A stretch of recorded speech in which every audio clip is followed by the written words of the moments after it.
Welcome back. As feed costs have soared in recent years, cattlemen and women have looked at a number of alternatives to become more efficient in baling and storing their hay and forage crops. One trend is towards larger, easier to handle big square bales. For more on that, we turn to Cattleman reporter John Robinson in Iowa. Thanks, Kevin. I'm John Robinson, Cattleman reporter here in central Iowa with Mark Lowry from New Holland Agriculture. Mark, tell us a little bit about why a cattleman would add a baler to their operation. Sure, John. Well, this year we've seen a lot of interest from cattlemen in large square balers for a couple of reasons. The first reason is a lot of cattlemen are buying large square bales for the first time as hay inventories have been a little lower. They've maybe switched the package of hay that they're doing, and so as they start thinking about their operation, they look at large square bales for a couple of reasons. The first may be efficiency in the operation. They're able to gain more throughput per hour, more tons per hour with a large square baler. They're able to perhaps handle less bales. The other reason is just basically thinking about their whole operation in general. As cattlemen may be getting a larger haying operation as we're looking at hay and forage as a more important part of the ration. This allows them to cover that hay acreage in a faster amount of time and get that crop off the ground before the rain's coming or whatever they may be challenged with. What are some of the features that make these balers more efficient and operators more efficient as they're working them? Well, as I had mentioned, one of the big things is capacity and speed in the field. Operators are able to achieve higher ground speeds while operating a large square baler. So that's the first thing, and that just equals more tons per hour.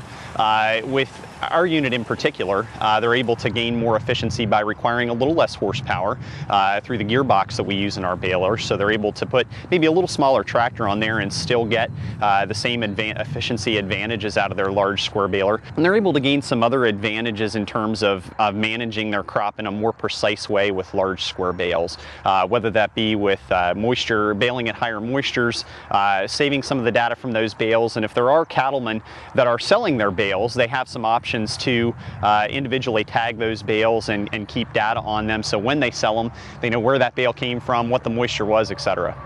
What are some of the features that make this easy to operate?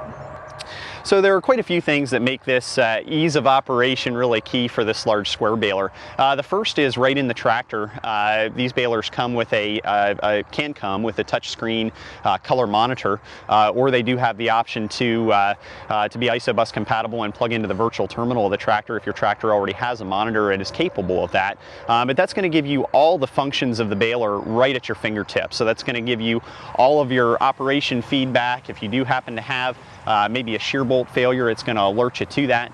So that's going to let you know what's happening in the bale, what's happening to the baler, what the density is looking like, and what kind of load you're putting on the plunger, and how hard you're working the baler, so you know what the final result's going to be. And what solutions are offered for baling crops at higher moisture? So as we've been challenged this year by some wet weather in many parts of the country, one of the things that we've really noticed is interest in baling higher moisture hays. New Holland offers a crop saver kit, which will actually treat the hay as it's coming into the baler with a buffered propionic acid. That propionic acid is safe for animals and will preserve the color of the hay, preserve the palatability, but most importantly allow you to bale at up to 30% moisture while still getting that hay in the baler, as I said, as we're challenged a little bit with different crop conditions. So that crop saver kit is really a valuable tool to help preserve hay over the long term as well. Like I said, preserving that color and quality is important for those cattlemen that may be selling their hay. So it's just kind of that extra peace of mind that their stored hay is going to keep a lot better over time. How can bale identification be beneficial for both hay feeders and hay producers?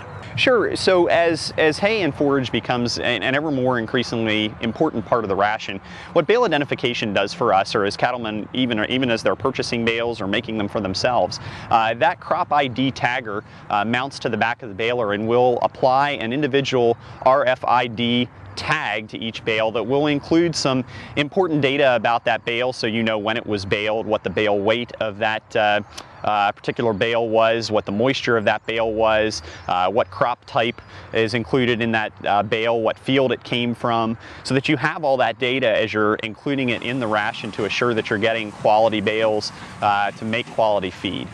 So that's something that's, again, integrates with kind of a precision baling system in order to give customers and cattlemen that total package as they're looking at managing their feed inputs. Thanks, Mark. We'll be back with more Cattleman to Cattleman from Central Iowa right after this. Welcome back to Cattleman to Cattleman. I'm here now with Scott Wangsgaard, Biomass Marketing Specialist for New Holland Agriculture. Scott, tell me a little bit about the checklist operators should follow before taking their baler to the field. Well, there's several things that an operator should do before he goes to the field with a baler. One thing that's really important is cleanliness. Make sure that gets cleaned off.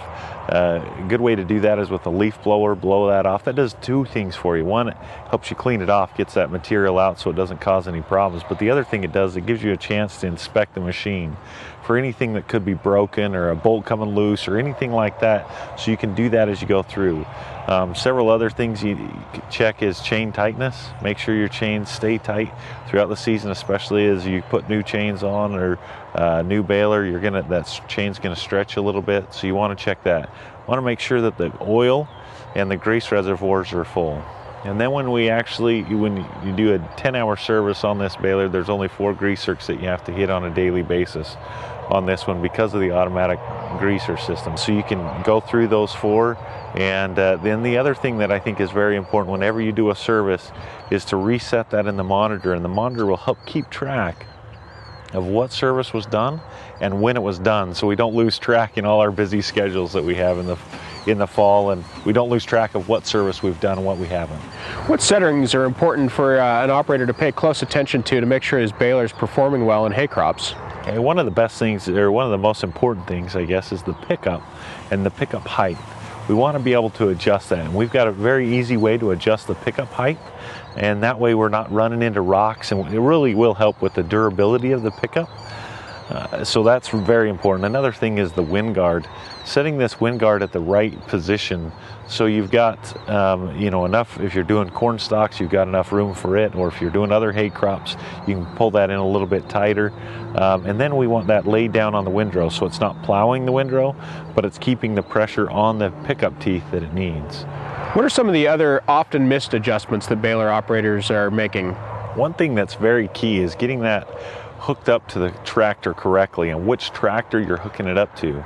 The PTO length is very important, and when making sure that you've got the front half and the back half of the PTO cut to the right length so you don't bottom out that PTO on a corner and it doesn't come apart if you go over a hill. So setting the proper hitch height, and then also setting the mid-mount bearing correctly, and also like I said, the PTO cut length is also very important. Why is tire selection on a baler important? Well, we have several different tire options, and the different tires depends on the type of soil that you have and what you're worried about, what kind of crop you're baling. We offer the high flotation tires, which are a radial tire that really help to decrease the amount of compaction. We also have a single axle, which would be for the economy, just for the price, and then we also have a small tandem for a lot of hay producers, and then also the high flotation tires if you've got a compaction problem in your field already. For hay producers who are interested in bale weights, can you measure bale weights with a square baler, and how does that work? Yes, we can. We can measure the bale weight of each individual bale as it falls off the back of the bale chute. As that bale gets to that tipping point where it's not on the front half of the bale chute and not on the ground, we snap a weight. We can take a picture of that. And we've done this New Holland Smart. It's not just it's not just some load cells. We actually can tell whether it's a bounce in the field or the bale falling off the back. We have to know what angle you're at as well, because also if you're going uphill or downhill, that could also change your bale weight. So there's several different sensors on there. It's a very smart system to keep that bale weight accurate. Can this baler be integrated with a GPS system, and how does that work, and how does that help producers in the field? Yes, we can put GPS location on it. If we've got an ISO compliant tractor, we can even use the GPS that's on the tractor itself. But we can bring that data in and we can see where the drop points are in the field, which can somewhat lead to where my yield is, where my yield's heaviest, where it's lightest. And we can get a general idea of what our field is doing and what it's producing. Thanks, Scott, for that great information. Reporting from Central Iowa, I'm John Robinson for Cattleman to Cattleman.